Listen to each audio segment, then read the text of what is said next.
Felicitations and greetings, movie pickers and podcast listeners. This is your host with the most, the Western Wonder, and for today's episode, I wanted to take things back to my childhood years, and especially a film that was on repeat a lot. Let me elaborate further. Spending time with my grandmother in my youth, especially during the summertime, I got to watch a lot of TV and film. She had a colossal log of DVDs and VHS tapes, but only a few would get the most replay value, including Sister Act 2, Home Alone 2, Toy Story 2, I know that's a lot of sequels, The Preacher's Wife, Three Men and a Little Lady, and this movie that I'll be discussing for this episode, Buck and the Preacher. Long before the days of such films as Sinners or Nope, the 70s boasted an eclectic mix of some of the most creative pieces of black-led and most of the time directed cinema. Buck and the Preacher is a western with a bit of a twist, and an interesting one on that. More on that when we dive into the storyline though. But this film is pretty notable as it marks the directorial debut of the late, great Oscar-winning actor Sidney Poitier, who would go on to direct such classics as Uptown Saturday Night, Let's Do It Again, A Piece of the Action, Stir Crazy, and the Bill Cosby-led horror classic Slenderman. Ghost Dad. Put the bitch on the phone! But back to Buck. Poitier was not the initial director, as Joseph Sargent was set to helm the project. Sargent was the same filmmaker behind the Taking of Pelham 1, 2, 3, the 70s version with Walter Matthau that precedes the 2000s version with Denzel Washington and John Travolta. However, due to creative differences, he was fired and Poitier took on the director's chair, which he said gave him a surge of confidence. He also had an uncredited producer's credit on this project. Someone else who also had an uncredited producer's role also would be someone who was an old friend of Poitier's, and he goes by the name of Harry Belafonte, whom he would work on with some of the aforementioned projects that Poitier starred in and directed. Now, what made this duo so fantastic, you may wonder? Find out in just a bit, but firstly, let me explain the plot a bit. Picture this. It's the 1860s. Sidney Poitier plays Buck, the roughest, toughest, gunslinging wagon master. He accompanies a group of black settlers searching for a peaceful life out west, but this of course comes at the price of pesky white bounty hunters threatening them back to Louisiana. Then enter the picture Harry Belafonte, in full naked regalia for his first scene, as a con man presenting himself as a preacher, spreading the good word of the Lord. After a tense encounter with Buck leads to him switching horses, this gets the attention of old Duke, who propositions him with a sum of $500 if he brings him Buck's head, dead or alive. These two actors were great here. Poitier always plays a confident, humble, and poised character to a T, and Buck is another one of those characters in his filmography that fits the mold. He doesn't have to say much to get his point across either. He not only stands on business, but he runs business. It's also an inspired movie that he got to direct this, as the story appears more earnest and straightforward with a black filmmaker behind the camera, so that is a good move there. Harry Belafonte is a blast to watch in this role that, dare I say it, steals the show in some of his scenes. But I must warn you first-time viewers of this movie that there's a certain detail that matches this cat's grimy moves, and that is his teeth. Good lord. It gives Beetlejuice a run for his money, and watching the remaster definitely makes this obvious. The two contrasting personalities at least makes this for an immersive experience from start to finish. While Buck is poised, strong-willed, and confident, the preacher is persnickety, cunning, and a bit of an unpredictable character. Seeing their relationship go from intense strife to strength and teamwork makes the buddy aspect click in the grand scheme of things. I also want to commend the supporting talents of the great Ruby Dee as Buck's wife, who shares some tender and extremely moving scenes with him, and I kinda wish she got more screen time as she is a force to be reckoned with, as well as Cameron Mitchell as old Duke. Well, he goes by Deshae, but Duke works too.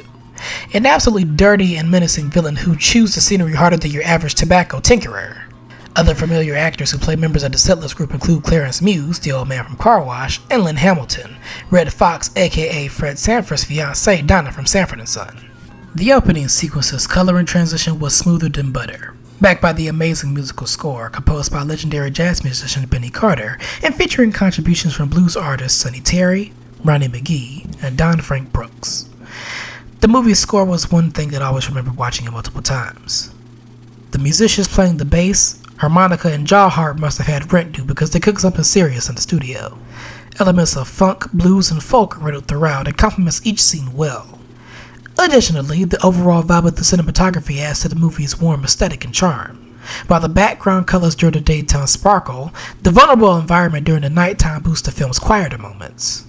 There are many standout scenes to mention here, but I must mention two in particular. The first scene takes place after the preacher finally clues Buck in on his earlier proposition with Old Duke, and the two trust off to their hideout. They spot 8 people in the saloon, and the preacher devises a plan to keep them distracted, and the results were good and plentiful. You tell us where he's at, and maybe we talk about money. Will you get him out of my house? I got my reputation to think of. I suffers that woman Jezebel, who calleth herself a prophetess, to teach and to seduce my servants into fornication. Revelation chapter 2. What the hell is he doing here? He's a preaching. That's right, brother, I'm preaching, and my text is fornication. He that committeth fornication sinneth against his own body. Corinthians 1. That's you, Esther. That's you, Esther. Fornication.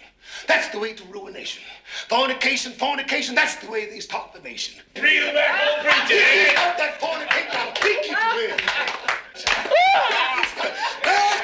Ain't patient. Rich man marries him a mate. Poor man, he just fornicates. Yes, sir.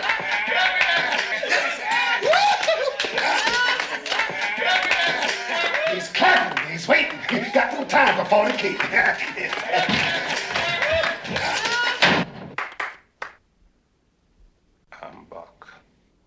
Well, hey, the kid said that the preacher was a man of his word. He brought Buck to the people, but it cost him something thicker than money. Their blood. The second scene that stands out is some of the dialogue near the climax of the movie. Something that I always admired about this, in the midst of all the historical nuggets, was also acknowledging the involvement of the indigenous Native American tribes during this time period, and how their relationship had its ups and downs, but in the end, the solidarity was there. If there is something about the movie that I had a bit of a grab about, it probably would be the shootout sequence near the end between Buck and the preacher, with an assist from the natives, versus the white bounty hunters, which closes out the film. Maybe, somehow, watching any piece of media that wasn't for younger audiences as a kid just moved slower to me. Not that there's anything wrong with that per se. However, rewatching this and seeing that the final showdown only lasted less than 5 or 6 minutes was actually pretty surprising to me. It really could have went on a little bit longer, and I don't think it would have lingered too much. It feels strange to pose the question, does this hold up for a movie that's not quite your archetypal childhood movie? But to answer that question regardless, it is yes. Buck and the Preacher is one of the best black westerns to ever be made, and one that should be watched by many. I'm not super familiar with the Criterion collection outside of what I've seen online, but they did right by adding this film to their stacked collection of movies, both old and new. This probably would be a terrific double feature with a modern black western like The Harder They Fall, and it would have been interesting if Sidney Poitier was able to appear in that movie in some capacity. On the Pic-a-Flic rating scale, I give Buck a very modest 4 out of 5 popcorn buckets. This is a pretty entertaining piece all around, and I highly recommend you check it out. And that's going to be a wrap for this episode. This month will feature audio reviews for 2 recent films this year. First up is Spike Lee's Highest to Lowest. Then later, ahead of spooky Halloween season, I'll be covering Zach Cregger's Weapons. If you want to be in the know for when these new episodes are out, make sure you subscribe to the podcast wherever you listen to said shows, and tell a friend to tell another friend who knows another friend to check out the pod. All support and feedback is appreciated. If you're listening on YouTube and you enjoyed this episode, make sure you smash that like button, comment, and subscribe, you know the drill. And also, if you want to follow the show on social media, we can be found on Twitter, Instagram, and TikTok under the username handle at Pic-a-Flic-Pod. That is at PICAFLICPOD. And if review logging is your thing, then you might be familiar with Letterboxd, where you can find non-audio exclusive reviews that are due under the aforementioned Pic-a-Flic-Pod username handle. So be sure to follow me there if you use that platform. Once again, thank you all for tuning in for this episode, and until the next one, this is the Western Wonder signing out. Peace!